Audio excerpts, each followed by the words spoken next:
One. তো সকাল এখন ৮টা বাজছে, বাইরের ওয়েদারটা একটু দেখুন। দুদিন ধরেই গুরগাঁওয়ে এত বৃষ্টি হচ্ছে। কালকে তো এত বৃষ্টি হয়েছিল, তো স্কুল ছুটি ছিল, অনলাইন ক্লাস করে দিয়েছিল।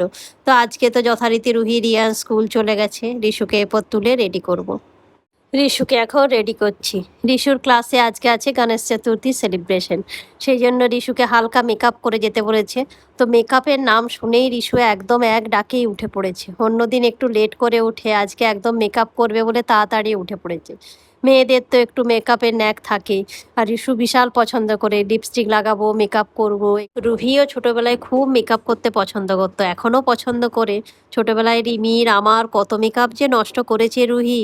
আর রিশুরও দেখছি এখন খুব মেকআপে ইন্টারেস্ট হয়েছে। বাড়িতে থাকলে রিমিকে আমাকে বলবে লিপস্টিক লাগাতে, মেকআপ করিয়ে দিতে। আর এমন কোনো মেকআপ কিটের নাম জানে না, সব মেকআপের নাম জানে। আমরা তো এই বয়সে কিছু জানতামই না। পুরো রেডি হয়ে গেছে রিশু, মেকআপ করে, নিউ ড্রেস পরে। এই ড্রেসটিও নতুন নিয়েছে গণেশ চতুর্থী স্কুলে সেলিব্রেশন আছে বলে।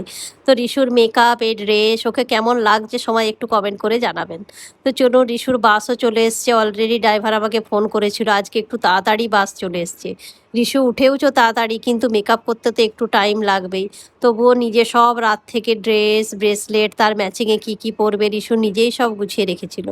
তো বাইরে দেখুন বৃষ্টি শুরু হয়ে গেছে। সকালে যখন রুহি রিয়ান গেছে তখন বৃষ্টি শুরু হয়নি, এখন বৃষ্টি শুরু হয়ে গেছে। ওয়েদারটাই 3 দিন ধরে গুরগাঁওয়ে এইরকমই। সকাল 10টা বাজছে এখন। তো আমি যাচ্ছি একটু রিশু যেখানে ভ্যাকসিনেশন নিত সেই ডক্টরের কাছে। ওই ভ্যাকসিনেশনের বুকটা আমি লাস্ট টাইম যখন রিশুকে ভ্যাকসিনেশন দিতে নিয়ে গেছিলাম ওখানেই রেখে দিয়ে চলে এসেছিলাম।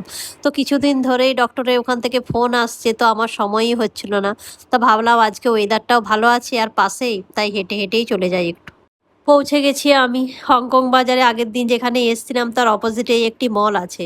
ওই যে সেকেন্ড ফ্লোরে, ওখানে হচ্ছে ডক্টরের ক্লিনিক। তো আগে যে ভ্যাকসিনেশনের বুকটা নিয়ে নিই। এই মলটা পুরো খালি, কয়েকটা পার্লার আছে আর এরকম ডক্টরের চেম্বার আছে কয়েকটা। নিচে একটা বড় সুপার মার্কেটও আছে। তো চলুন, ক্লিনিকটা বন্ধ হওয়ার আগে রিশুর ভ্যাকসিনেশন কার্ড তো নিয়ে নিয়েছি। তার অপোজিটেই একটি সুপার মার্কেট আছে। তো এখানে কিছু টুকিটাকি জিনিস কেনার আছে, তো কিনে নিই, তারপরে বাড়ি যাব। সোসাইটির মধ্যে তো চলেই এসছি। প্রচুর মেঘ ধরেছে, এক্ষুনি বৃষ্টি আসবে। বৃষ্টি আসার আগে আমি বাড়িও পৌঁছে গেলাম। শানও হয়ে গেছে। তো চলুন লাঞ্চটা করে নিই। ভিডিওটা এই পর্যন্ত। ভিডিওটা ভালো লাগলে চ্যানেলটাকে সাবস্ক্রাইব করবেন, লাইক করবেন, শেয়ার করবেন। আর ভিডিওটা কেমন লাগলো অবশ্যই কমেন্ট করে আমাকে জানাবেন।